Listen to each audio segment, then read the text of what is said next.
Ladies and gentlemen, welcome back to Albion TV. We are here with live Crystal League action, level 6 and 7. We're hitting the big leagues now. The gear goes up, the stakes go up, and it's all to play for our teams. They're going to be going in hard in 5 minutes' time.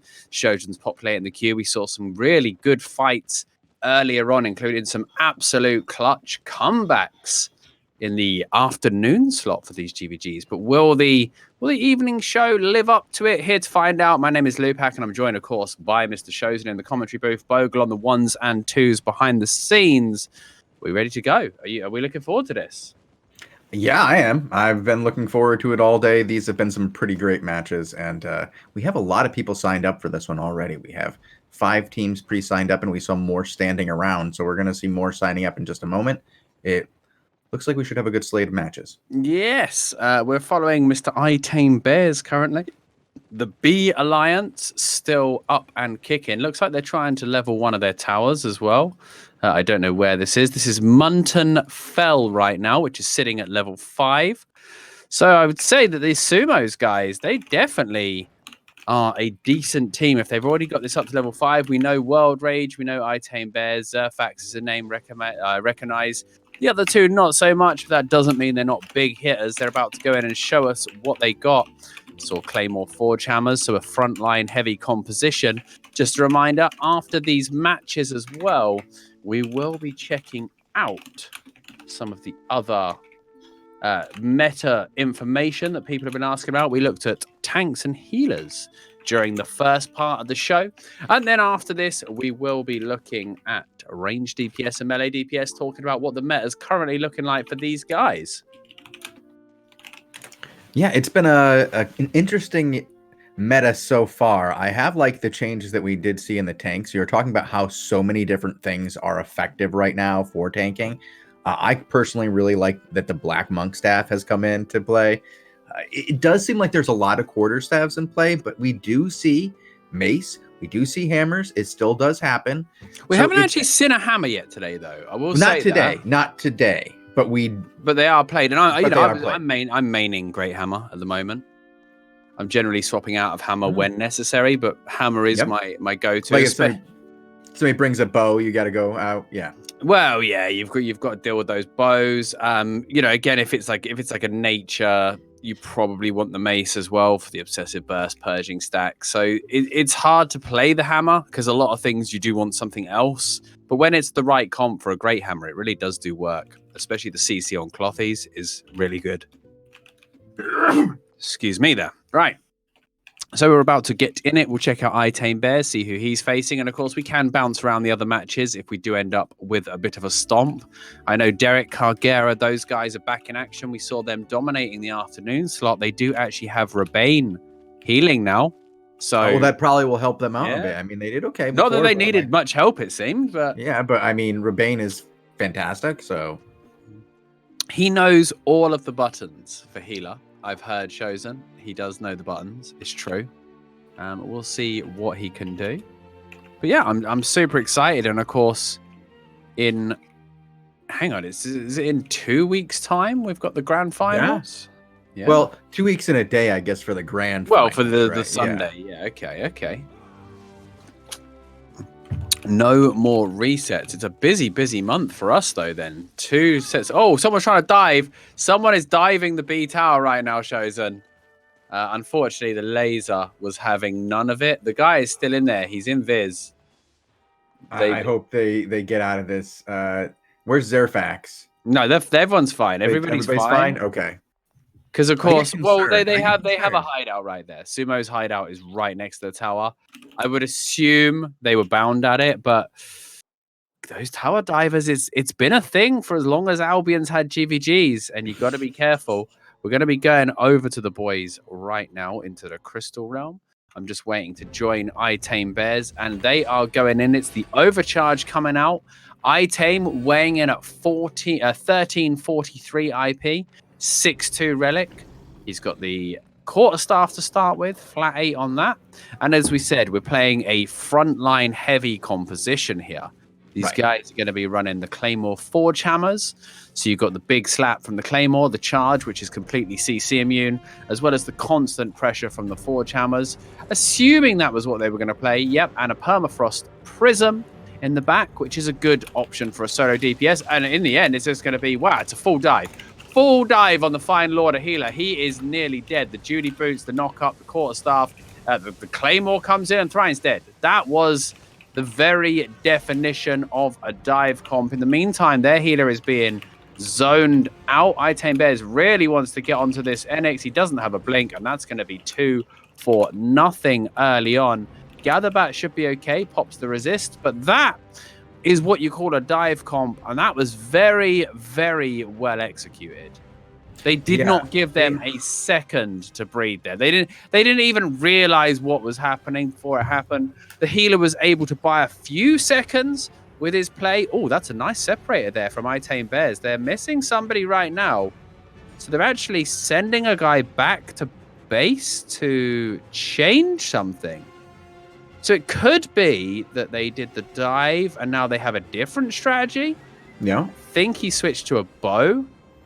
Maybe they've seen a big lack of purge and they're going to go for bow because the Permafrost, he might have a bad time against Gatherbat's Quarterstaff, who knows? But they've decided that they're going to switch to bow here, maybe due to only the one purge. Although they do have a purge on the sword. Some swords are playing Stalker, some are playing Fiend's Cowl. Looks like the Gone Fishing sword is going to play Fiend's Cowl, but again, it's the dive onto Thrine. Does get the save on himself. This time he's got the Mage Robe and the counterplay coming in. Najin goes in, blinks in with the aggressive play on the crossbow, nearly kills Tamashi, and the dive has pretty much failed on Thrine.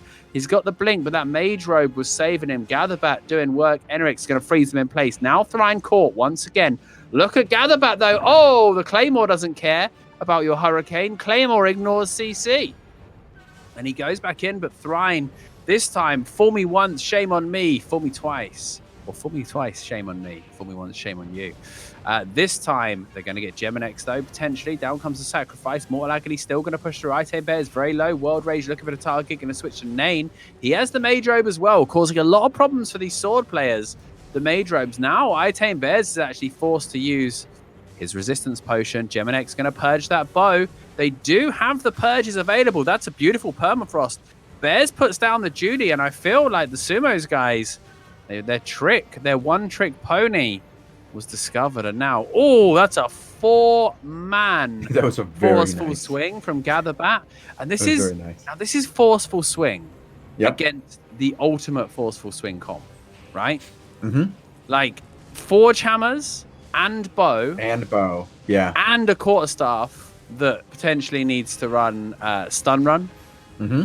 On it, all of those will fail, and so will Zerfax's life there due to forceful swing. So this is like a dream come true, I would say. Oh, well, World Rage is also going down here along with Zerfax, so this is a run back home for Sumos.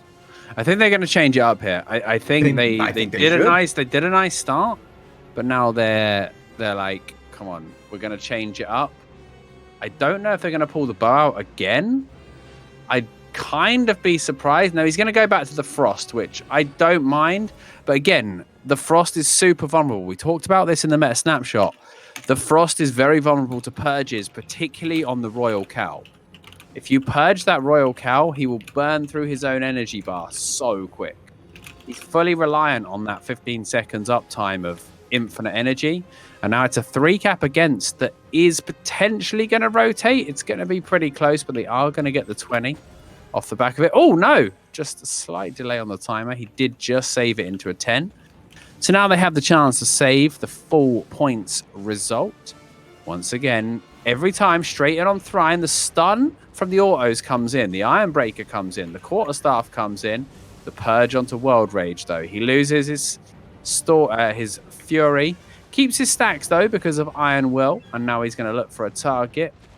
Najane, he's in trouble. They really want this healer. The silence comes out, and this time, yeah, just Demon Helm, Quarterstaff, stun passive, Claymore on top. They're going to get Najane as well. Pretty much he used all of his defenses. Maybe they're not.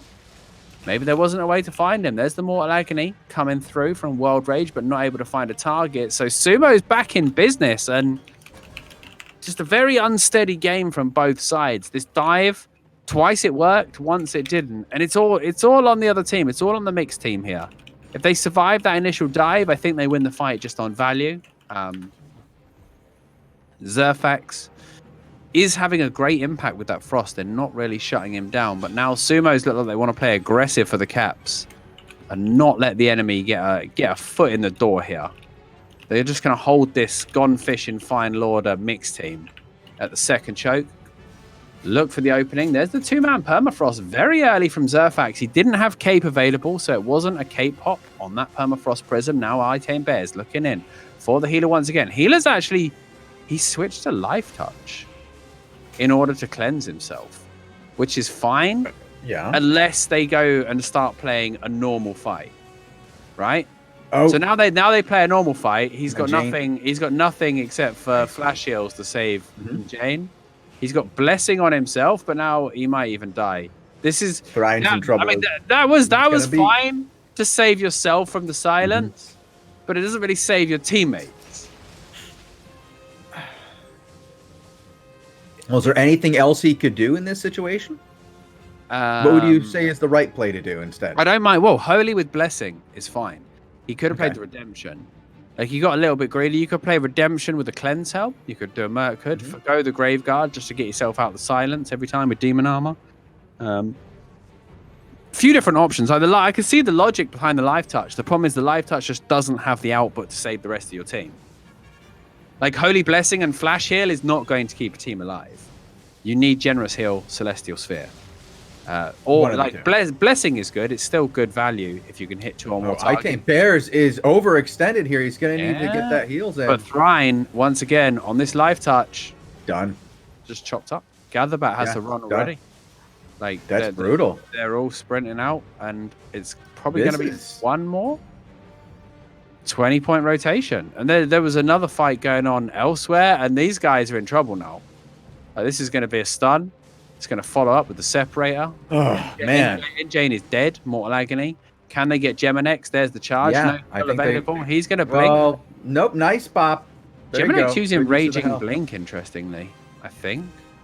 Oh, Gatherbat almost ate it on the end there from Zerfax, dropping some icicles. Nice use of the Q. Almost getting the boy. Sumos seem to be back in control of this, though, and Thrine's just second guessing. They have deep control right now. They look like they know what they're doing. They know how to get their kills, and they know who to target, and there doesn't seem to be an answer on the other team. Well, there's no purge. There's no purge, so I don't see why he doesn't just run Protection of Nature and just make himself super. Well, there you go.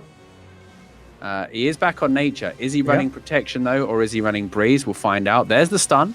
Expect the Demon Helm. Expect the Separator. World Rage blinks in. There's the Separator. There's the Demon Helm. Mage Robe comes out for the defensive. Saves come out. Breeze, he's still using Breeze. He has survived the dive, but now Anthora going to take pressure from the Jane's crossbow. They're looking for an opening here. And the X on that Frost is hitting those shards. Anthora still can't stabilize and can't play that Forge Hammer game. Now the Giant Steps comes out. Thrine getting caught. The Autofire comes out onto World Rage. World Rage pushes forward. Gets the bomb. Doesn't play parry, so doesn't have that available. There's the two-man. Oh! That's a really good split there. World Rage gets the kill there. They push them back to the choke. This is all but over.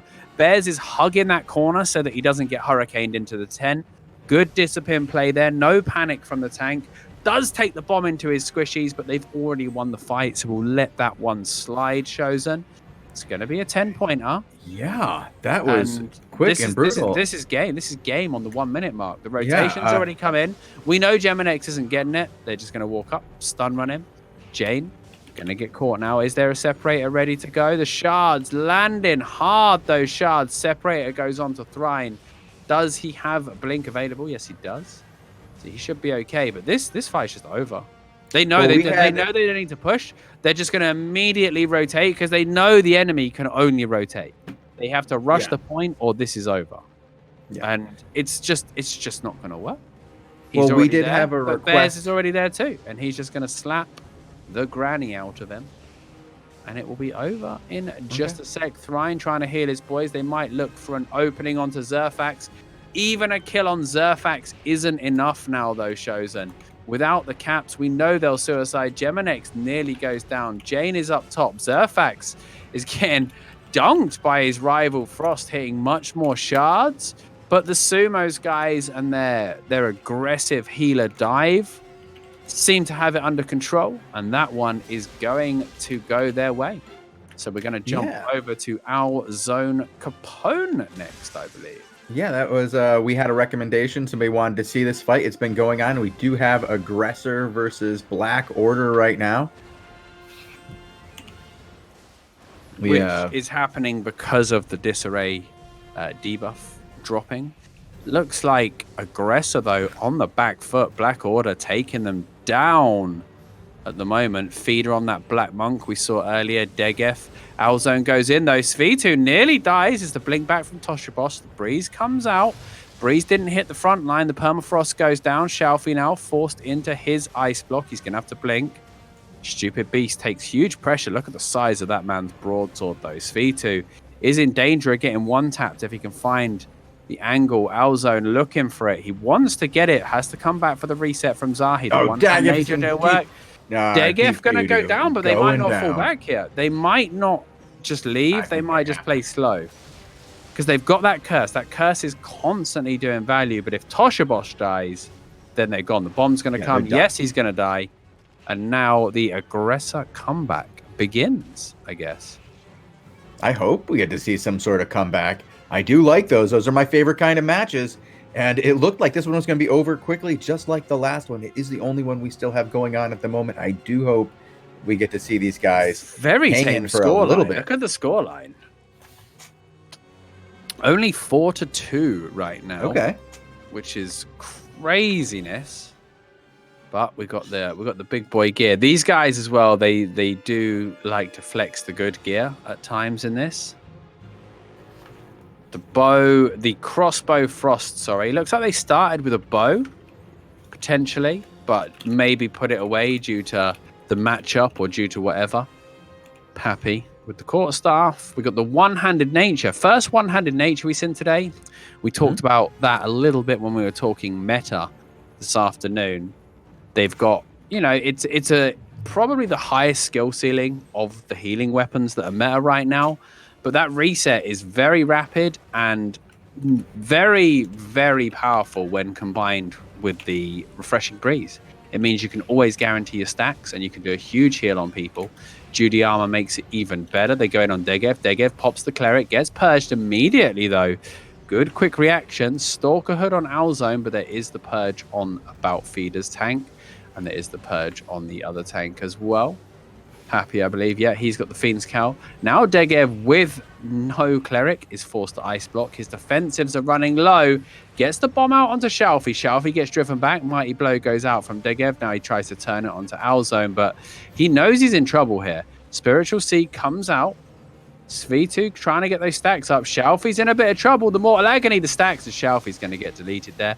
Now Varicet needs to be careful. He's got the Morgana's mode. Degef has blinked in with no defensives. He does get the Breeze. That was hugely aggressive there from Degev, and he pays the price. They will get Varys on the trade, though, which probably makes it worth it.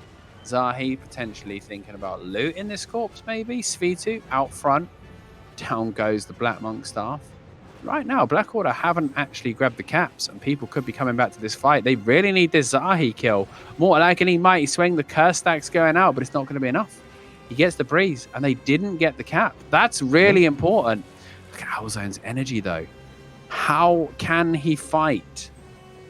There's very little left in the tank for Alzone no, he's right now. Just nice slash. Just hit that Limhurst cape. And Limhurst cape came online. And he gets the kill out of it. Nice catch on that. That's going to help these guys with the comeback.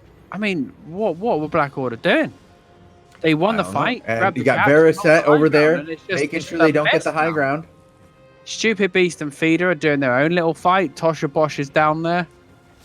I just don't understand how they didn't capitalize on that. That just feels like a huge throw to me. But without the energy, man. Backyard with the dad, you just want to toss it around. Sometimes you just got to throw it. Running out that energy is not the one. Broadsword loves to slap people, and without energy, how can he slap? How can he slap, Shozen? Not without any energy, he's not doing it. He cannot slap.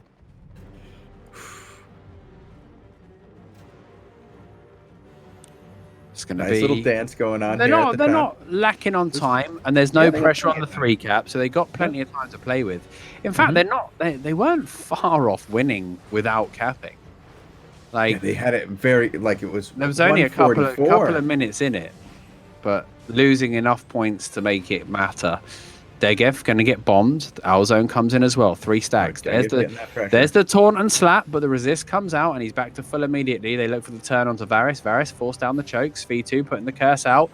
Shalfi. Oh, Shalfi nearly dies in one combo. Barely gets out of there. The save from Zahi, but Zahi is out of big tings right now. Only small tings are available for his boys, and the curse stacks are starting to do work. The breeze will counter some of it, but it's not going to counter Shalfi's imminent death. Variset has died 4. Shalfi has died 3. This time, I really hope that Black Order will actually cap. They did just lose their obsessive burst. Really quick purge by Pappy there. They might look for Degev. There's the mighty blow. They're back. The fight's They're carrying back. on. Well, Shalfi's not respawned yet. It's 4v5. No, but but they came back with the other 2 from the bottom. I thought they were heading out. I thought they were going to be done, but they're not. They're sticking around for this fight. They're going to try to fight at 4v5 as long as they can. And here comes Shalfi, but it might be too late as Al Capone is really, really in trouble. Alzo needs to get the heals. Shalfi's now on curse as well, which is worth noting, which could definitely help them, especially against the nature, but it's not his main. That's the issue. Degev gets the cleric off just in time. Pappy living on the edge here, by the way. Brother Pappy needs that heal. Interesting for Svito as well. He's playing the single target Q. He's not playing the sickle, which we see so many people play. Yeah, which means better, obviously he doesn't get the AoE value, but he can stack a single target a lot. Yep. Degev forced in the ice block. Pappy needs the heals because those curse stacks are doing work. Degev could die to Alzone here if he doesn't get a save. That's a really good stun run. They got the flag while we weren't looking. They capped it up top. Degev's dead though. And now Degev goes down to the slap. Oh gosh, they're going to be able to turn this probably. There is a healer available. Svitu in a bit of trouble. His energy is very low. See how they go this way and how their 5v4 works. Svitu's drastically auto-attacking between Qs. He's weaving those auto-attacks to keep his energy alive. Brother Pappy's low on energy. Alzone's gone halfway through his bar. Feeder's doing a good job of controlling the DPS. They're going to get it within 1 rotation now, but Svitu going to have to pop his resistance, fall down the choke. The shards are following him. Then he gets stunned, forced into the ice block. Down goes the Black Monk. He's going to be slowed, does get the blink off. There goes the Spiritual Seed. He is back in action now, still needing energy, but Alzone looks like he may have overextended. Zahi trying to control this. They need to get the caps. They're capping the mid right now. They didn't get it. Maybe the Black Order guys see it. Oh, they didn't get it. Black Order did. They didn't get it. Black Order, Feeder got up there and he got it. He defended the cap there. Knocked him out of the way. Pappy's out of energy. Nice catch in the choke. That's a 4-man followed by a permafrost. That is beautifully done. The whole done. team in the permafrost. Degev is under a lot of trouble there if they can follow that up with any pressure. Degev's auto-fire. More lag and he goes out. Taunt goes out as well, but Alzone Capone chooses not to use the Mighty Blow now. Tosh Bosch caught in the root. Going to take a lot of damage. They're going to take down the healer from Black Order. Right now, they want to push and get more. It could be a suicide play from Black Order. They have the option to suicide, but no. They can't. The cap was so quick up there. Stupid Beast going to die. One more hit. Pappy swaps him back. Zahi, maybe with the nature, can even get the auto attack finish. Brother Pappy on the tank going to get that. And that's going to be a really long respawn due to the time right now. Aggressor going to rotate this. They might not turn it into a 3-cap, but Tosha Bosch hasn't even respawned yet. Let alone Stupid Beast. Variset's over the other side cap, and it's going to be a 3-cap on rotation. But we are at very, very close right now. They have to watch the back cap in this fight. This is a crazy fight. I don't think anyone's setted from Black Order. No, they haven't died that much. Variset's on his 5th set though, and he still has sets. So you have to respect that. Well, he's learned from the best. Aggressor gonna push out and play the 3, and that's gonna be the rotation from Black Order. Some of them get caught. Shalfi stayed up top though. Yeah, he kept an eye on it. Simply to rush this cap. Yep. They're on a 2-minute timer now. They lose in 1 minute 20. And Aggressor know this. They can just play, as the name suggests, aggressive. Degev pops the cleric. Bomb goes out from the cleric. Variset takes huge damage. Degev, he's late. Degev barely gets that on the ice block though. Look at Varys. He's got 2 blinks available. Gonna have to use them there. Pappy coming in. Degev used a lot of defensive cooldowns and he missed time. The ice block did not absorb that mighty blow. Brother Pappy's energy running low. This is the first rotation. Going to be 20 points in the favor of Aggressor. Black Order on the verge of throwing this fight completely. Degev running low on defensives. Alzone's on him. There's the taunt. There's the slap again. Toshabosh gets caught this time. They are getting some good damage in the other side, though. Svitu pops the resist. They're going in on Varicet. The Purge comes out. Area of Decay as well onto Shalfie. Shalfie's got stacks. Svitu into the Ice Block. Alzone gets the sacrifice. 45 seconds remaining. Aggressor on the verge of winning it. Shalfie, he's in the Ice Block now. If Shalfie dies, it's not going to be enough, though. Zahi is the one they need to kill, or it's completely done. They're getting back-capped. They're getting back-capped. Degev was going for it, but Alzone is on there, and there's the mighty blow. That's it. Alzone is not playing parry, though, so the crossbow could win this fight. This is fight. Be a And very they're at rapid 6 points, so... Yeah, this could be... This is... Oh, Degev gets slapped, though, the interrupt. I don't know what's going to happen here. This is the blink. The auto, it's going to be... Oh, he's got it! He's got it, but it was too late. If they can get another kill, they win, though. If there is another kill at the other side... What's on the other side with Brother Pappy? Oh, my goodness. They 1 kill away. Oh, they didn't quite get it. Alzone went down. They do. Aggressor mount the comeback and finish the fight with 2 points remaining. 2 points remaining. That was so close. What? Wow. Well done, boys. That was a good show. That was a good show. Great example of like the rock, paper, scissors aspect of it. Like with parry, Alzone wins that fight every time because he can parry the bomb and he avoids the biggest damage that the crossbow does. He was running Iron Will instead, so as not to get purged. He did get a nice interrupt with the swing as well, but the crossbow generally wins that exchange without parry. Well, speaking of parry and crossbow and other damage-dealing items, do you want to talk about those a little bit? And we'll do a little bit of a highlight of some of these DPS weapons that we're seeing. I just want to quickly grab the results there and see who else won. See who else won? Okay. Yeah, I did see Rabane's team came through with a 16-5 win over Apollinator's team. It was only 66-0 though. The points was kind of crazy. Hey Apple and Rudin both died 4 times though, which was crazy. That's a lot of death. Yeah, as we saw, Theus's team came through the Dungeon Realms Aurelia team. Ghost was the leader there. Earth Infusion absolutely dominated Bonzo Bobo. 147-0. A very, very one-sided match there, it seems. Yeah. There's some really good close matches and some absolute domination. We could see let's have a look. We could see as many as 3 level 7s simultaneously right now. That'd be nice. Depending on if there is a 6th team that has a token available. We have other tokens. It's been a while. Yeah. There's been a lot of teams that have gotten a couple of tokens. What we're seeing right now is the most consistent regular playing teams. Mm-hmm. And these guys definitely have plenty of tokens in stock. I mean, just as an example, right? We only had 5 teams get a tier 6 token in the last round, but we had 10 teams take part. So there was 10 teams sitting on tokens ready to go here. That was an absolute banger of a fight, though, up to the 25 minutes. But yeah, as we said, we did talk briefly earlier, or quite in depth actually, about tanks and healers. Quite a bit, healers. Yeah. Now, if you want to check out what was said there, you can watch the VOD of this afternoon's GVG show. It happens in between the matches. You can find that by clicking videos above. Always check out our VODs. And you can have a listen to that. But as we move on with the meta then, we're talking about those melees. And honestly, the main talking point for melee right now is the broadsword. Yeah. The obnoxious, overtuned silliness that is Graveguard armor broadsword.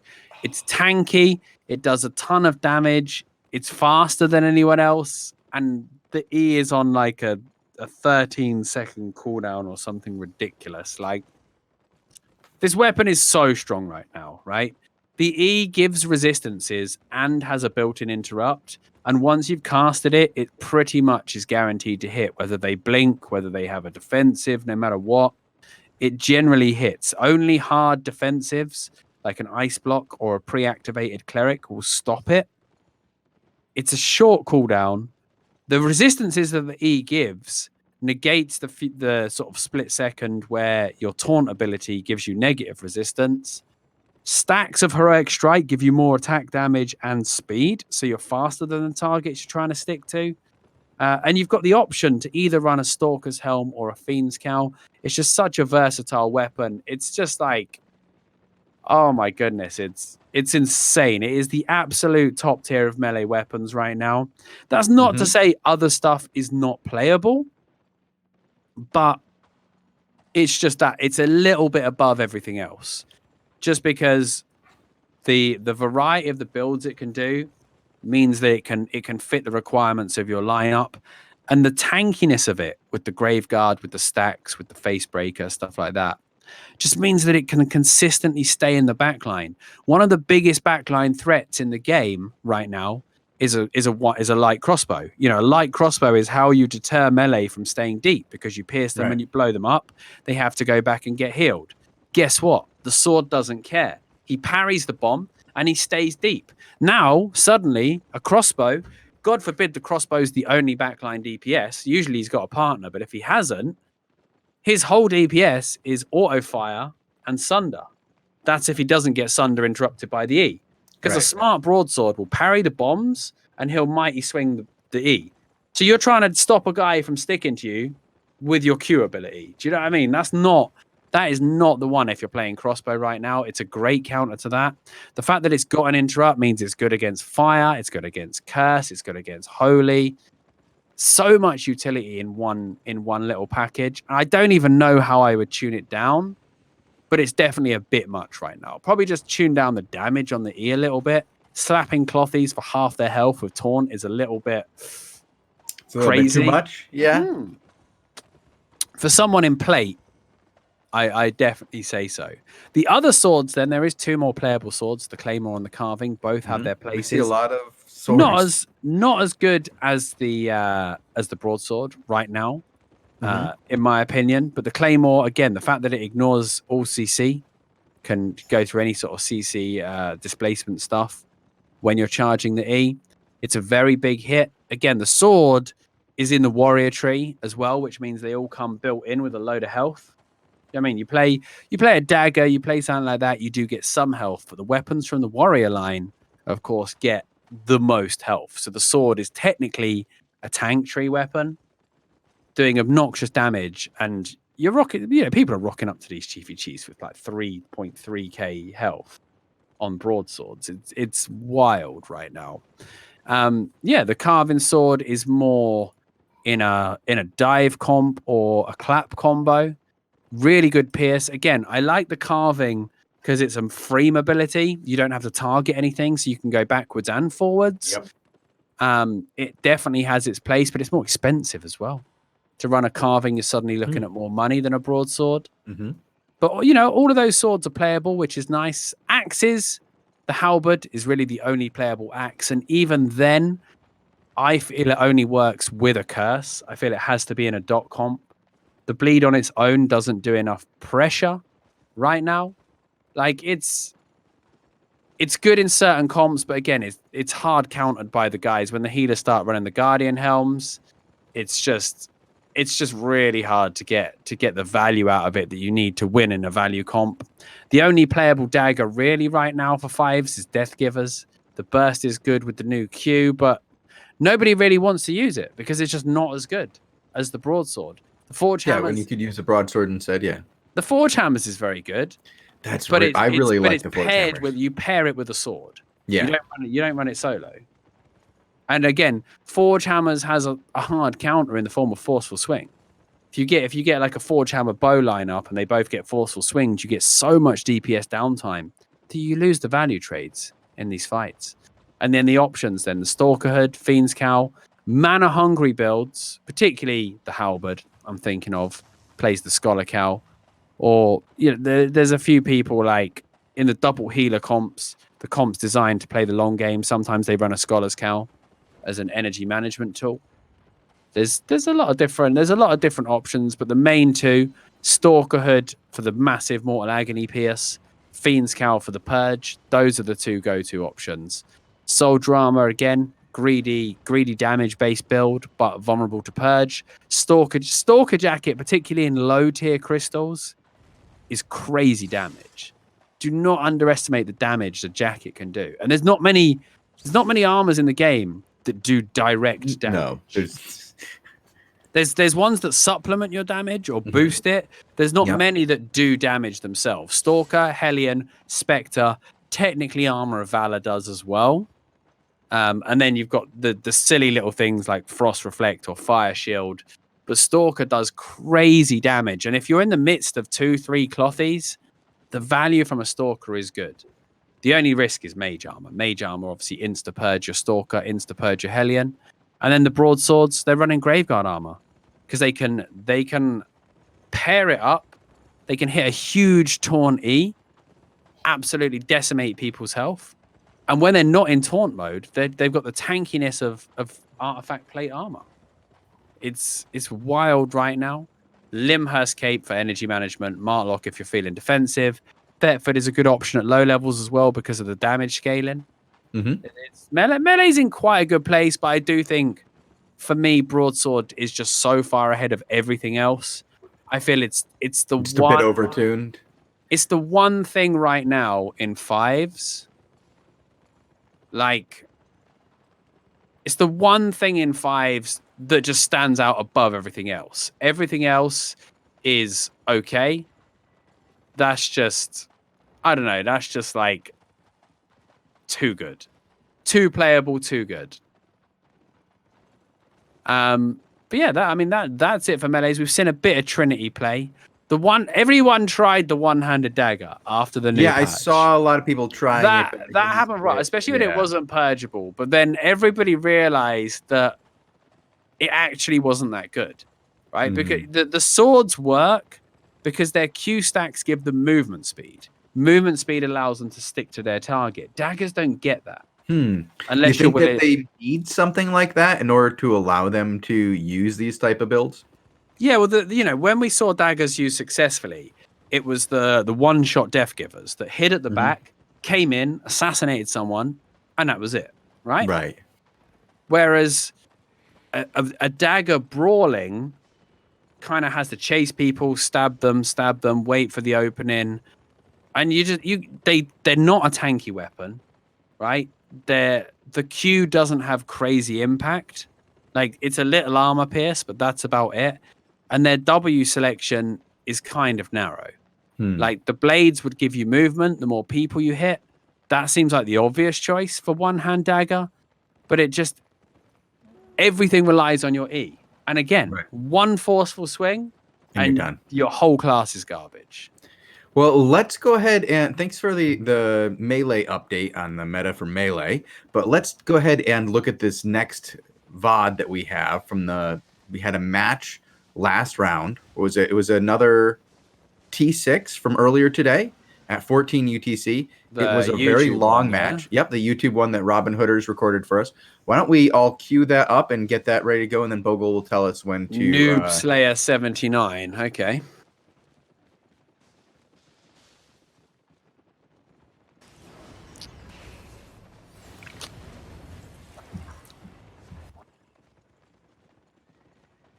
Do you guys know if he put it with audio or if it's just no audio? I heard audio.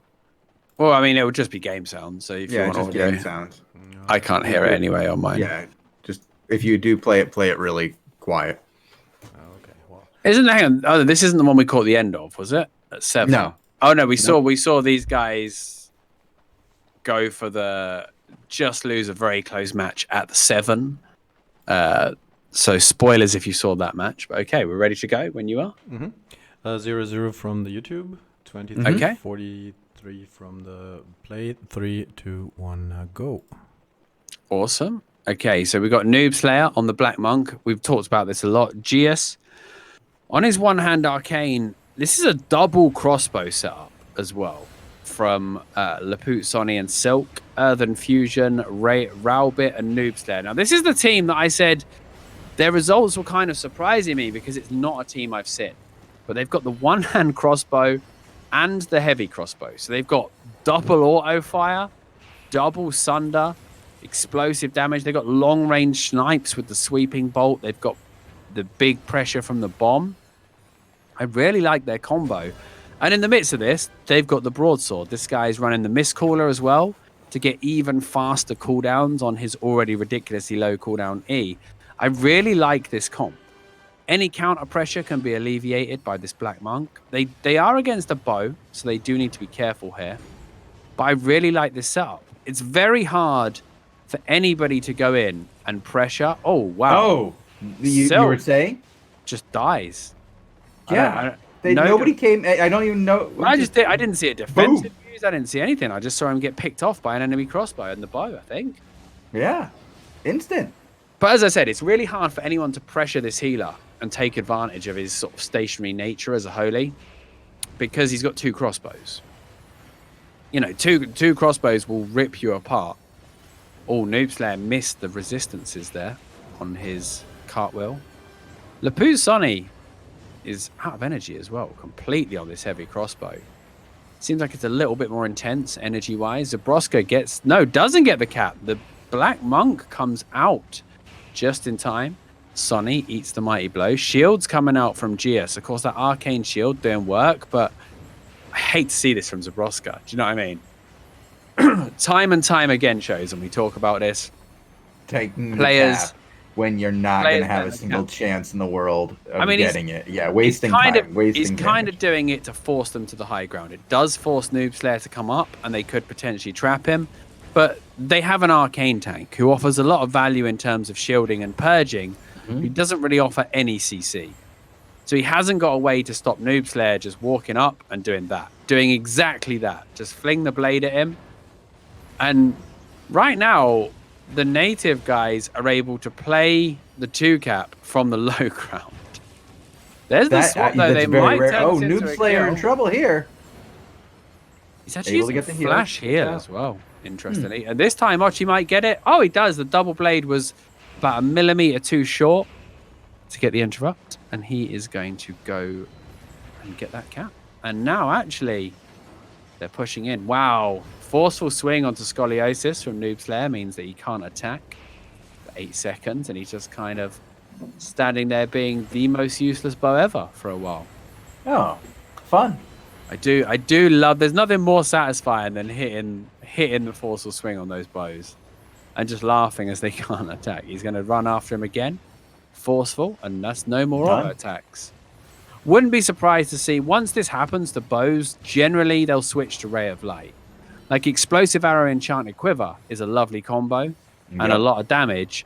But if you're getting purged a lot, or your autos are being stopped a lot by Forceful Swing, you definitely want to switch it up and start to go for Ray of Light. Just for some consistent damage. Zabroska going to get taken out there on the high ground. Satanic, they're going to go for the push. Ochi win. Needs to be careful again with this holy. Oh, he blinks! He blinks in and he gets his heal cancelled. The Mortal Agony, the auto fire, they're going to take him down. He blinked into the Black Monk and instantly got slowed, which is quite a significant slow, honestly. Yeah, it's nothing to laugh at. But this is very back and forth. Gius was just chilling in there. It's going to be just takes a few extra hits in that Black Monk staff. I'll just stand there for it. His Q shield, though, right? When spammed on one target, it can really do. Oh, it absorbs like 1k damage almost on its own every Q, right? That's so nice. It's like, and that's in plate. You could technically do even more if he was in cloth, but it soaks up a ton of damage.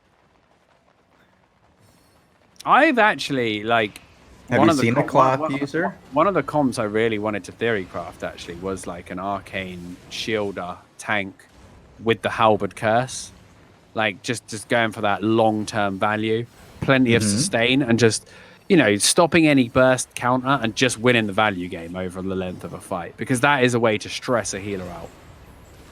Just make the fight go on too long until they're just completely burned out of energy and burned out of focus as well.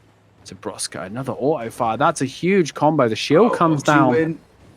Good shield from GS there. Raubit forced back. Satanic comes in with the mighty blow onto Silk, but there's the auto fire return.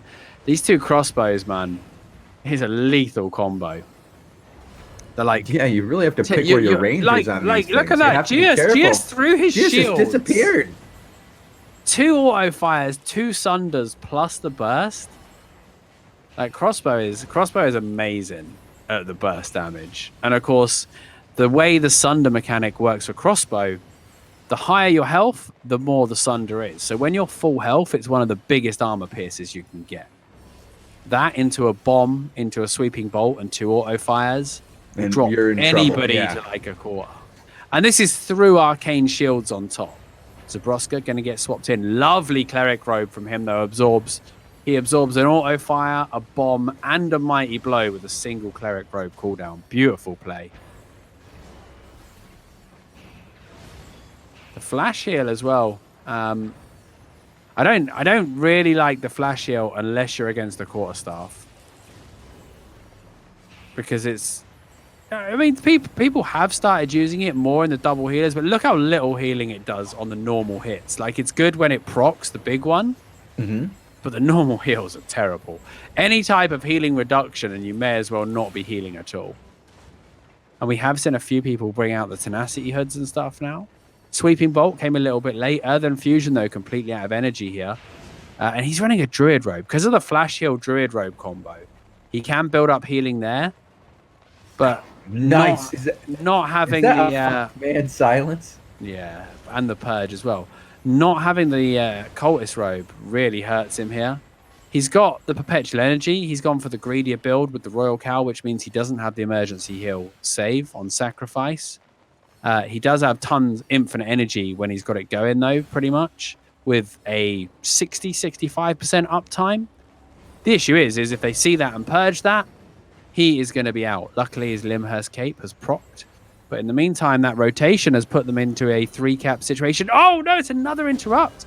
Noob Slayer and his blades, man.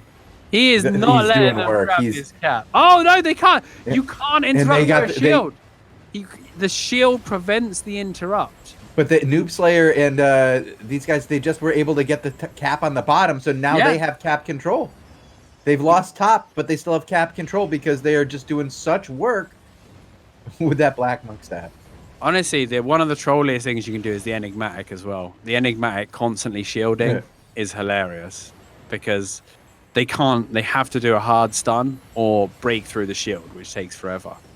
But that was really nice use of it on the autos there. And I think that took Noob Slayer by surprise. He was expecting to get the interrupt and was kind of like, wow. Oh, Archie forced a cultist there, but Noob Slayer, good counter pressure from this other team. They were able to he didn't have the health to go in and interrupt that cultist, which saved the day for Ochi because he really needed that energy. Props out the sacrifice. Auto fire. Sunder. They're getting a lot of collateral. Noob Slayer, one more hit. Satanic with the mighty blow is going to get that and pull him into trouble. Now Irvin Fusion. There's the silence, there's the poison. It's the deadly shot combo. Deadly shot with the explosive arrow across the top. Nicely done. And there's an extra one. Laputasoni. He's going to go down as well. And it's going to be a reset, and Satanic's team's going to have to think of a way through here. This is in a rough situation, you know. You got to think of how do you maintain your control. You just lost it. You've been pushed out twice now. You're kind of getting lucky with the control by twice now. They've been able to use the Black Monk staff to deny a cap that they shouldn't have been able to keep. So while they're ahead on points here, I don't think they're maintaining control. They're not really winning this fight. I think their comp is fine. Like, I think they're playing it okay. But basically, their double crossbow relies on somebody. It relies on somebody overextending or making a mistake. Drawing them into the 3-cap could be good here. I like Noob Slayer's forceful swings as well on the bow, helping win the value game. But I do think, you know, the crossbows, they need to sync up that damage on something squishier. They need to be willing to pop clerics and go hard on a squishy target. Honestly, I don't like Earthen Fusion's build either. I really don't like this Flash Hill Druid Robe, especially against this Arcane tank. Perpetual Energy just leaves him so vulnerable to getting taken out. He may have an energy pot as well, but his 2 gear-based energy management systems are both purgeable, which is not... if GS is on point here, he knows. Like, you see that? Perpetual energy down in the low ground.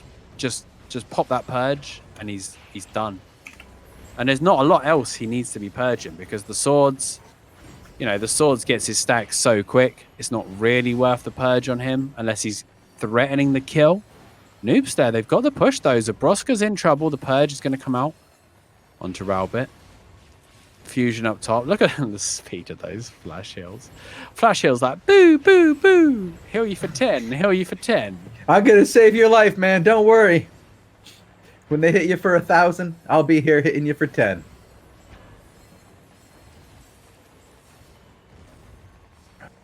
Those celestial spheres, though. Oh, they're so nice. The spheres are good, yeah. And to be honest, though, if he does get a full stack of Druid Robe Obsessive Burst, like using the speed of the flash yells, that Celestial Sphere is going to do work.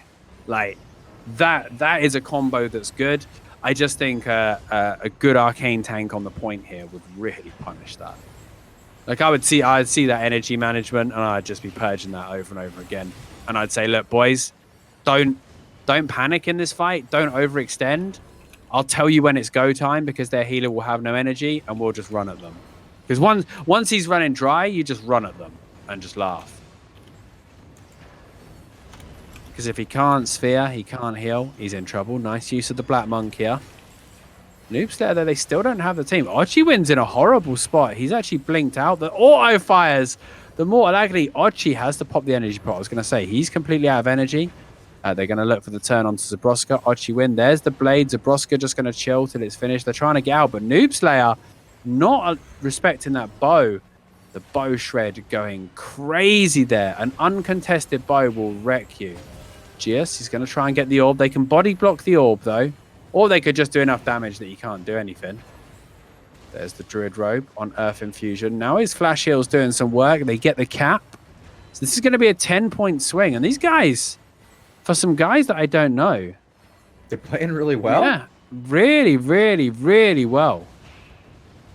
I like it, too. It's different. To the point that I'm like, yo, are these guys that we know? Are they on alts? Or, yeah. Is it someone else? Sonny and Zabroska are in trouble. Mortal Agony goes out. Both Celestial Spheres jump, but Celestial Sphere sometimes doesn't go to the target you want it to. Zabroska gets plenty there. Ochi. Starting to run low. Noob Slayer, great work again. Forceful swinging. Razabit's gone in though. He's in trouble. The shred, the swap. He got too greedy with that mighty blow. Cost his team. Everybody's running through that Black Monk. There's the interrupt again. Ochi blinks forward for the Celestial. It's going to be the cue for everybody to get out of there. Gotta go. Noob's there could have held on for a few seconds and got the 10 points there. I think it would have been worth doing it. Because worst case scenario, yeah, Earth Infusion and the DPS can actually hug that wall down on this lower platform, and he could still heal him up top and do a bit of damage. Like, I think as a tank, a big part of playing the class is knowing if you could stay in for that little bit longer and get those cap points. Because I think this one actually comes down to that few points. That 10 points. I think you're right. Could have been a difference maker. Right now we're at 2 points. Yeah. With 20 points on the line. You know, it could have been 58. Now, do you 40. go down here? I would go down and try to interrupt this and get that 20. Like you have no, because we said that you can't play into 2 crossbows like that. True. It is different. Right? Yeah, you'll get eaten alive. You'll just get decimated on the way. And the thing is GS doesn't... He's playing an Arcane, right? He doesn't have the sort of leaps. He doesn't have the movement that a normal tank does to jump in and interrupt a cap. He can't throw a Black Monk. He can throw an orb, but that can be body blocked. A smart player at this level will just body block it when you see it coming. Satanic can't overcommit because he lacks the mobility on the way out. So it's just the incorrect choice to play deep into 2 crossbows like that. Very surprised. I don't think Satanic is running parry either, which against the bomb is kind of crazy. But I guess... When you get bombed, you could just get an Arcane Shield and shrug it off. Yeah, it's no big deal. Just got a shield. Good shield players are so good. So much help. Noob Slayer's trapped here, though. Again, that bow uncontested. He did get the forceful off, I believe. Don't know if there's a cleanse out there yet on Scoliosis. He might. People love the assassin hood, the greedy bow build, honestly. And it really does work when it's not getting punished. But at this level, you've got to expect to get punished. I think bow gets harder and harder to play the better the enemy is. That's shutting you down. Ochi, locked down by the swords. Noob Slayer going to get poisoned. Could do with his Judy armor out here. They're actually just going to kill Ochi. No, they get Silk, but there's the trade. They swap a crossbow for a healer. If they can get Earth Infusion, though, he's in a bit of trouble. Celestial Sphere's going out. He's one hit. That's going to be a trade. Is it going to be a trade? Yes, it is. Oh, there it is. Gia said his shields are running out of steam. He might go down. The auto fire, that's going to be it. There's another one. Down, but Sonny's one hit from death. Laputa Sonny. Now it's just Rowbit and Noob Slayer. Ice block. Satanic could be in trouble. This is crazy, though. It's 3 DPS out there. Zabroska gets jammed on from Rowbit. Now Satanic going in for the kill. Noob Slayer nice and tanky. He's got that blade. He should have gone for the cap. Look how low they are. I don't know. Oh, I thought they had this could cost them. This could cost them right now. Oh, no.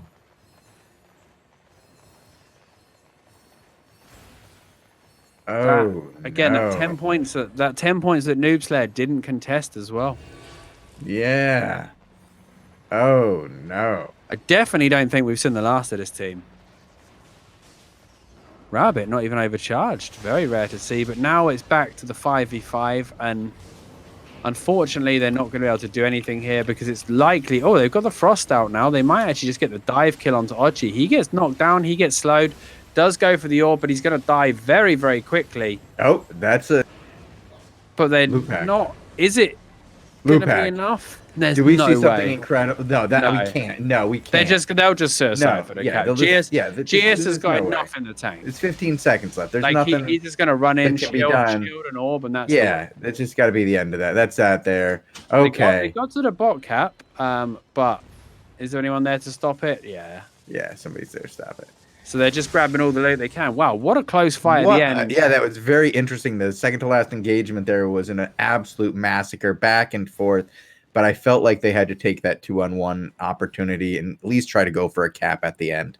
Honestly, yeah, I felt like when all the healers died, I thought Noob Slayer's guys were...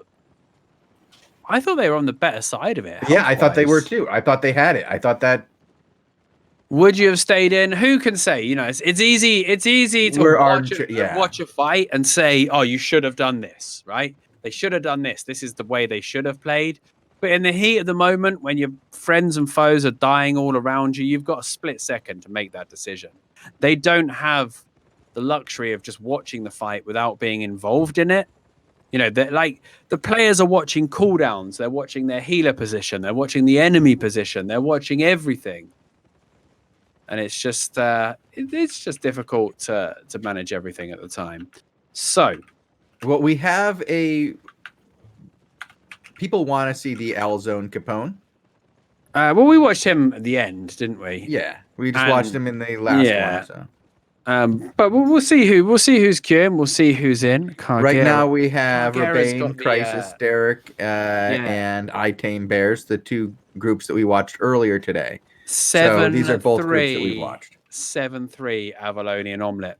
And they've actually moved back, I believe, to Everwinter Incline, which we talked about the T8 that didn't get leveled to level 8 earlier because they flopped the 4, I think it was. They still had the tokens to carry on. They still went all the way. But they desperately want to get... This one's in a horrible time slot as well. It's a midday slot. So getting it to level 8 makes it really hard to launch, right? Mm-hmm. Like, it makes the guards... The guards are ridiculous. 200% health and 120% damage or something outrageous. Like, plus 15% gathering yield on your zone. Extra enchant rate. Like, loads of energy generation. That's a nice little thing to have in your back pocket. Nice place to go home to. Oh, leveling towers is severely underrated, and I don't think people realize till late in the season the difference it can make. Final Order making a huge push. Could they, with an end of season win, could they jump to Crystal? I think so. If they can rustle up 30k Oh, this actually, it points- tells us what the, we can see, we have a level 8 tower in play here. With Theus RX, we have a level 7 with Rebane and Derek in Bodaville, Cargera, the boys. So the guys at level 8 are trying to refresh their cooldown, or they're trying to refresh their decay. Yep. And the from guys at level Section X. 7s can level it up. Oh, we do have at least 2 matches going at once here. We do have 20 people signed up. Oh, baby. Okay, so we're going to be getting into this in just a minute. I'm going to refresh my water. And so far, I do not see Capone. So it looks like we will probably be following, in this case, Cargera. Yeah, seems good. I mean, always a pleasure to watch. And especially the way these guys have been dispatching people. Do you know what I mean? Like, yeah, I think it would be no fear, just absolutely running through their opposition right now. And Cargera, like, not running the purge at all. Like, it seems crazy, but it just works. He just plays a full control build. He's weighing in at 1484 pre-overcharge here. Right? He's 1584 if he overcharges. And that's with a 4-3 cape as well. That is a wild amount of IP on this tank. 3,390 health as well. And they're one of the few teams that's not playing a broadsword as well. Boda's on the Forge Hammers, which is a fine choice of weapon. But we did say earlier, we usually see them paired up with other stuff, don't we? Yeah. We usually see it paired with the sword. Mm-hmm. Swords are, like we said, like you said, you see swords everywhere because they're good. They're very good for these dive comps. Yeah. They're good splash damage. They're very versatile. Forge Hammers pairs nicely. He's actually playing the Thetford. He's not playing the Martlock build with it. But he's running, wow, look at this. Look at his gear on Boda. 8-2 Hunter's Jacket. 6-3 Masterpiece Assassin Hood. 7-2 Judy Boots. 7-2 Forge Hammers. 1534 IP and a 6-3 Masterpiece bag. Just, I guess, because he can. I feel like we need to roll the song now. What's Derek's gear? 8-2. Full 8-2 excellent. Derek's even higher. 1604 base IP. 1704 if he overcharges. Only 8-2 food. Didn't even splash out on the 8-3. What's he thinking? We have 6 teams signed up currently. The problem is Crisis is going to be left behind on all this gear. Like, everybody's got all this pimp gear, and Crisis had all his money stolen by an ego. So he's stuck on only the 7-2 Permafrost. Now his gear's pretty pimping as well. 8-2, 7-2 Relic, 7-3 Omelette. Everything excellent quality or above. These guys are here to fight. These guys are not messing around. Rebane, 7-2 excellent Druid Robe, 7-3 Dust Hole Crab Omelette for the extra energy. Wow. 7-2. Only outstanding Druid staff. Everybody on this team is weighing in at around 1,500. Now, obviously, the IP caps are in place here that are along those lines. I can't remember what the level 7 is exactly. Let's have a quick look. The level 7 is a 1,500 IP cap, actually. So overcharging will still give 50. This is the IP you kind of want to be in these fights. Level 9's and 1,700 cap as well. Like, imagine the gear we're going to see on the final day. That's going to be hilarious. They break out. I want to see what these guys break out with. Basically, the season on the line for them. Crystal on the line. 5 guys who in the final day will be able to. If it is, yeah. We'll see. They need to get a lot more points. They need to get more points in the next 2 weeks to make it. But they've now got high level towers. They do. They're grabbing castles. They definitely have the options. The guild has grown tremendously in the last couple of weeks. They're doing very well. Derek is making a name for himself once again by bringing together another fantastic guild. He's doing work. There's the hill coming out. Cargera's overcharge, 1448 IP right now. So yeah, Boda up front with Cargera, Crisis and Derek down the back, Rebane on the healing duties, Sex with X. It's the double sword. This is the carving claymore. This is the dive. Theus goes in, locks down Rebane, demon armor. The sword's coming through. He's stuck in the fire as well. Rebane, mortal agony. It's going to be the kill. Insta kill onto the healer there. Sex with X comes through brutal. like a pain train. Choo choo. Look at all that curse too. Crisis is on them, and Crisis is done. He started Arcane there. I just spotted in the meantime, but what? That's a lot of gear gone. And Rebane, that build. Wait, he had an undead cape there. I think he had the transport cape on. That's not how they want to start. But Rebane just didn't have an answer to that. There was nothing they could have done. Cargera tried to knock them about a little bit. Separator might have been the savior there, but the Claymore doesn't care. It just comes charging through. Sex with X. Absolute domination in that opening. They got to be ready. Crisis on that one-hand arcane again with the silence. He could run Motivating Cleanse on his W. Like, Frazzle's great, but he can get his healer out of this combo with the Demon Helm, Demon Cape. He could just combo him out of it with the Motivating Cleanse. So we'll see. Obviously, Sex of X aren't going to charge in like madmen this time because Fine Lorder know what's up. But Fine Lorder also have to respect that could happen again at any time. So both teams playing, a tentative slow game. Sex of X happy with their first engage. Fine Lorder clearly not. But nobody's not expecting that again. Now Theus looks for the opening. Crisis looks like he could be the target. There goes the Stalker Jacket. There goes the Silence. Demon Helm comes down, but he's out of it. Stalker is still on him. Crisis does get saved. Spiritual Seed comes out. Now he starts to turn. I'd be interested to check out Crisis's build in between fights. Derek goes low. He's forced into the ice block. He might have to come out soon. Does he have the Everlasting Spirit available? No, he's kiting back right now. Boda is low, and Sex of X just pushing forward. They look for Theus, though. They're going to get the tank kill. Rebane, they did dive kill again, though, onto Rebane. There's no tank available. They need to do something. Yonder going to get caught out of position here. Now Lee blinks back in. He might be in trouble, but we know Fine Lorder don't have a healer, so they're just going to have to run this one out.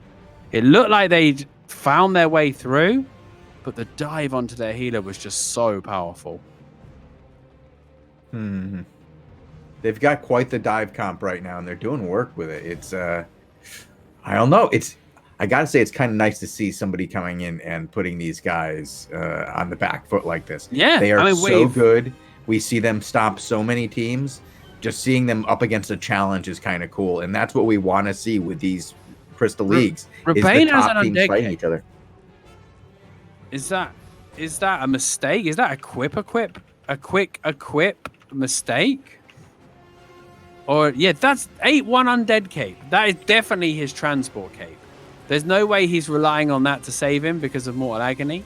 Looks like the dive going to go maybe for Cargera or Crisis here.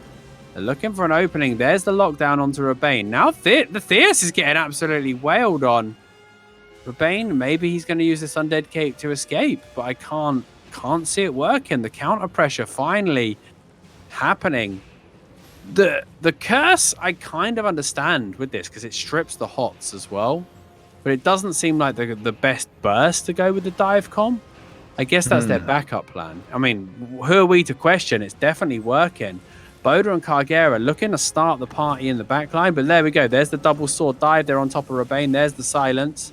Protection of Nature comes out. No. Cargera trying to save him. Going real deep here. The demon helm. Rebane's coming around. He knows he's got the Undead Cape, though. If he goes low enough, he should have the Undead Cape. Boda's going to die to curse. One more tick and he just dies.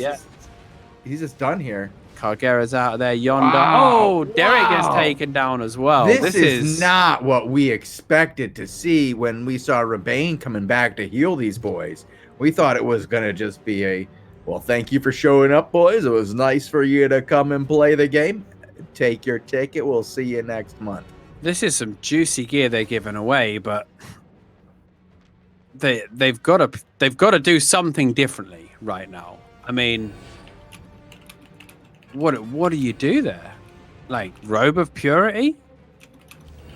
Cultist Robe does kind of make you invincible to all the physical damage of the swords.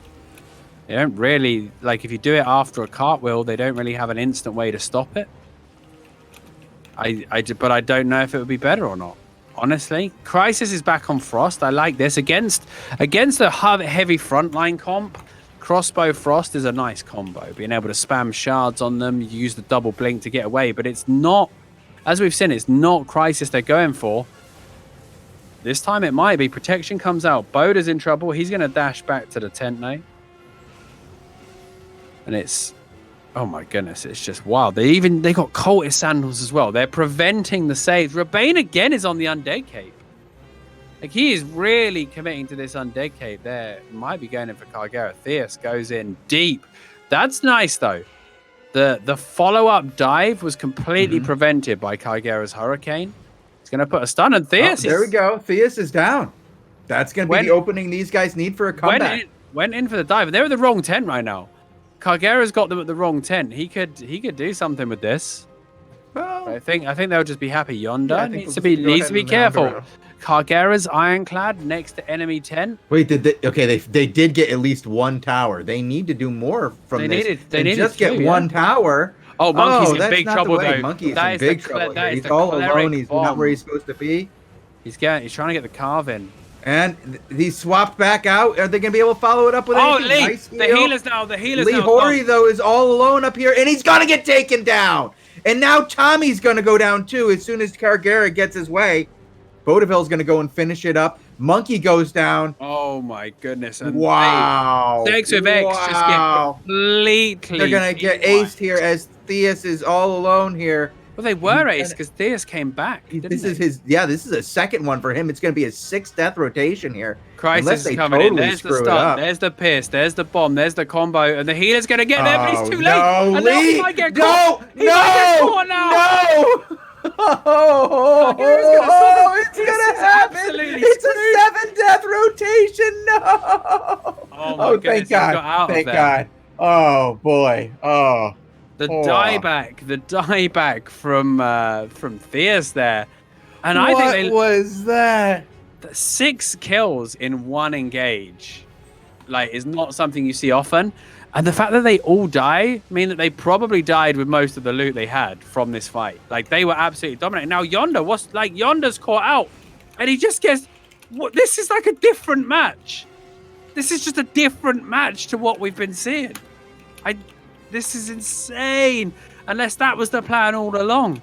You know, get them in pain train mode, wait for the mistake, and kill them all with our loot to get extra fame. I don't know.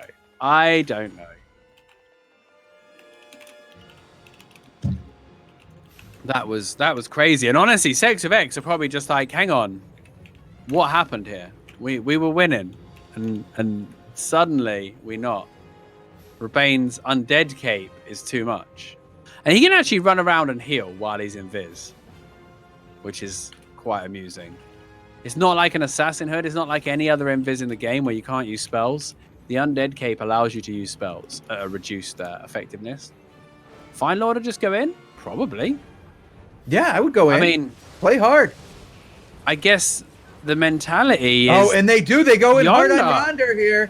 And they get a nice clump with the follow-up. What are they going to do with it? Not much. Rabane's got the protection of nature. And I guess the mentality right now is they can't dive us if we dive them. Mm-hmm. Well, I think they're going to go, like, make Lee Hori come over. And as soon as it happens, they change the dive and go over to him. They got to keep Bodaville careful, though. He can't go and dive him.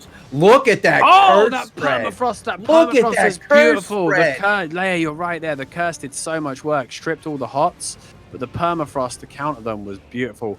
King Monkey trying to go in for his dive. Here comes the dive onto Urbane. He does have the undead. Remember, Theus is the one that they do like to kill if he overextends. Now, Yonder's in a lot of trouble. He's going to blink back, but Lee is actually with him in the front line. Crisis. There's the trade sacrifice going to come out. Boda now in a bit of trouble. He's going to have to dash out. The curse on top. Boda's going to go. But now, final order. They can't give it up. They can't lose this. They have to stay. They have to stay and fight. They have to take out King Monkey right here. He's dead. He might die. He might die. One more hit. There it is. There it is. Come on. Where is it, Derek? Get it, Derek. Derek. No. No, Crisis is going to die too. And Lee, the monkey is still on the back foot. Oh, but it's too much. It's too much for the boys. They're going home. They are done. Oh, my God. Unless Cargera, does he have to swap? Does he have like a miracle in his pocket? He doesn't have no. Oh, my God. He did. But they have to hurry up and get themselves into a position to stop this. They have to get on the top and reestablish a position here, because if they let up the second cap, that is ridiculous. One more death, and it's over. It's over. It is already, yeah. I even know what this fight was. Wow. Oh, well, the Alzone Capone one is going to be over in just a second here, too, as they are down. Tommy's dead. Tommy's dead as well. Bam. Derek gets a kill there. Grab that loot. Cargera wants one more. Can they get the healer? Can they actually win this? Can they still grab a cap? Maybe they could. Really? They've just lost their rotation. Okay. They're going to kill Lee again, though. Holy moly. Crisis with that NA ping. Aggressor just got finished up here versus Sumos. Let me see if we have any others. Banger is the only word there. That was amazing. Still get 900k in silver bags for losing. Check out Noob Slayer, maybe? Oh, wow. He's up at... Yeah. Hold on. I'm gonna... What's his number? Noob Slayer 79? Noob 79. Yeah, I'm putting it into chat now. Wow. Dominated Blue Army. This is another... Level 7. Scoliosis and his team just got absolutely dunked. Gius and the boys, like, this is a rematch of the one we watched. Mm-hmm. The recording. And it just looks like they know what's up. They've been dominated. Yeah. They've 10-0. They have literally just 10-0. Cast these guys aside like they're nothing. No thanks. No thanks. We're not playing this game again. Wow. All right. Well, that was an exciting round of crystals. Whoa. Way to end the show today, huh? Not too shabby. How do I hire this team? Blimey. Want to get my hands on this team. Oh, they're not even leveling towers. Sweeping through level 8s. Not even towers. They're literally missing out on the level 7 crystal chests. Oh my, because they don't own one tower. That is a feels bad, isn't it? Yes, it seems like they need to join a small solo guild. If only there was a small solo guild out there they could join. Yeah, I can't think of anything off the top of my head. No, you can't. You seriously. That was a lot of fun. Holy goodness. That was an amazing fight. I enjoyed those crystals. God bless. God bless the fights and the fighters there. Wow. Yeah, we had a good day all around today with crystals. We were blessed to get some really good matches. A couple of them came down to the very final moments. We got to see some very exciting back and forth matches. It was a good day for crystals. I hope that more people start participating in them when they start to change them up a little bit, make it easier to get into. This is... When we get to see matches like this, it's kind of awesome. Right. Are you ready for bed, Lewpac? I am shattered from talking, from screaming. I am excited. I was just linking the changes to the money, by the way, because we were seeing those silver bags popped, and level 7s are actually going to drop the prize pool quite significantly, but that money is going to sort of be redistributed to the lower tiers. Not completely, but like the craziness of the top end, they're thinking about changing it for next season. But it does make for an exciting end to the season. I'm super excited for 2 weeks' time when we see this final day and we see what's riding on it. in terms of, you know, guilds that could potentially make Crystal. I'm kind of gutted that like there's not a season win riding on it. I'd love to have seen a season win. There was no season win riding anywhere this season. It was I hate that when there's the season's not up for grabs. Like it never was. It never was even close. Nah. Never even like came to anything like it was even a thing. The number 2 alliance doesn't care about the season at all, and it makes no attempt to ever even attempt it, which allows the first one to just walk away with it. Yeah. And the first one getting the season without any competition allows the number 2 one to walk away with the territories without any competition. It feels bad, man. But we'll see what happens in these future ones as well. Like obviously the next season, I think they're going to change things up. Things could be a little bit different there. So we'll see what changes bring. But that means we do have 2 more weeks of Tuesday action for Crystal GVGs, and then in 2 weeks' time today, we'll be looking at our final 6s and 7s, followed by the Sunday showdown, the 8s and 9s. The biggest That's going to be GVGs great. possible to do. The fattest gear, 1700 IP cap. We're going to see. I mean, people in 8 to excellent were weighing in at 1500, but that was mostly because of their capes. Like, I feel like their weapons are probably approaching that anyway. If they're 400, 8 to excellent, they're probably around the 1700 mark with those weapons anyway. I kind of wish capes didn't factor into the average IP calculation, because the majority of capes, it's not worth using a high level one. Only a few capes scale properly. The rest is like, oh, have some cooldown reduction. Lucky me. But we'll see what happens, and we'll see what gear they end up bringing. I expect some people will be flexing on the final day, though, Shozen. I expect to see flexing. You see a little bit of the, HCE gear for sure. Broken out, maybe 6-3 masterpiece, a bit of 8-3 excellent, something like that. Who knows? Some people got deep pockets, and some people want to win those big prize. I mean, don't forget, there's 34 million in prize money for the fight alone. Do you know what I mean? That's a lot. 34 million plus battle mounts, plus loads of siphon energy, XP tomes galore. So we'll see what gear they want to bring, how rowdy they want to get, and it's all to play for, though, in a couple of weeks' time. But we hope you enjoyed today's show. We hope you enjoyed the fights. Thanks for everyone taking part. We saw some absolute bangers again today. Thought Fine Lord were going to have the comeback there, but they just didn't have it quite in the tank. No. Rebane just was being bullied out of that fight. Great play from these native guys, though. Really interested to see what comes of these guys, because they seem to have come out of nowhere. I'm going to see how I can hire them. That'll be my next. Well, they were in chat right now recruiting. All right. Well, drop me a DM, boys. Oh, I know you say this, but like Noob Slayer is like, he's a 700 million fame player. Like, holy moly. All right. These guys are born bangers.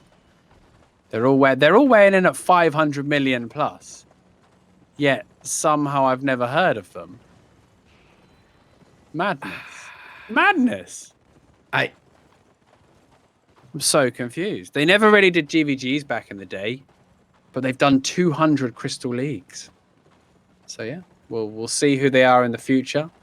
See what native, can native start getting out there and get towers. The problem is a good GVG team will only get you so far. You need to, you need to be taking territories with the ZVZ stuff, unfortunately, don't you? Yeah, you have to have that big mass of units that are willing to sacrifice themselves every day, 3 times a day, and run 15 zones to go and slaughter some poor, unsuspecting folks for their towers. But Shozen did tell me that people wouldn't run 15 zones for content. I was totally wrong. In Queen, he said people won't run that far. They'll only play in their little areas. You can just keep rubbing that one in, because I was Yes, wrong. they will, Shozen. And on that note, guys, thank you so much for watching. I'm going to bed. Shozen's going to hell for telling me lies about what people will do. Bogul will finally be quiet and we can get a word in. Thank you guys so much for watching. This was Albion TV. My name's Lewpac. My name is Shozen. And I'm here too. Goodbye. Goodbye, everybody. Have a good one.